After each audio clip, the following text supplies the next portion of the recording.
Isang mapagpalang araw po sa ating lahat at ngayong araw ay tatalakayin natin ang kasaysayan ng wikang Filipino. Ang wikang Filipino ay nabuo mula sa iba't ibang impluensya ng mga wika sa Pilipinas, kabilang ang mga wikang Austronesian, Espanyol at Ingles. Ito ay bumuo ng isang unikal at iyayamang kasaysayan na nagsisimula sa mga sinaunang panahon at patuloy na humuhubog sa kasalukuyang muka ng wika.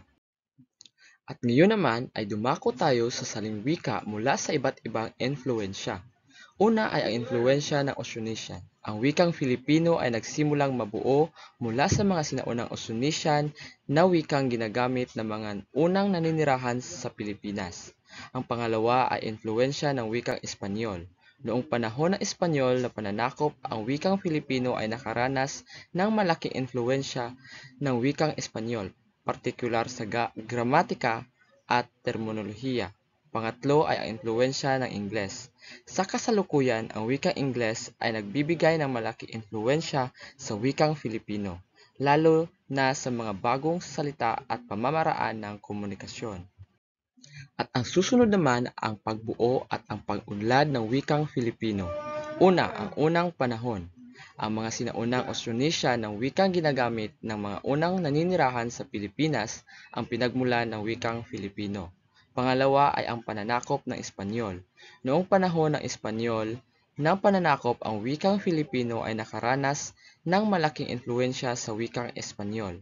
At ang pangatlo naman ay ang modernong panahon.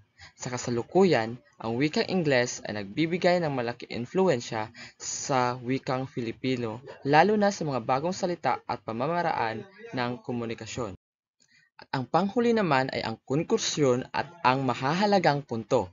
Una ay mayamang kasaysayan. Ang wikang Filipino ay may mayamang kasaysayan na nagsisimula sa mga sinaunang Austronesian na wika at nakaranas ng iba't ibang impluensya hanggang sa kasalukuyan. At ang pangalawa ay ang unikal na wika. Ang wikang Filipino ay isang unikal at mayayamang wika na humuhubog sa kultura at pagkatao ng mga Pilipino. At ang pangatlo ay patuloy na pag-unlad.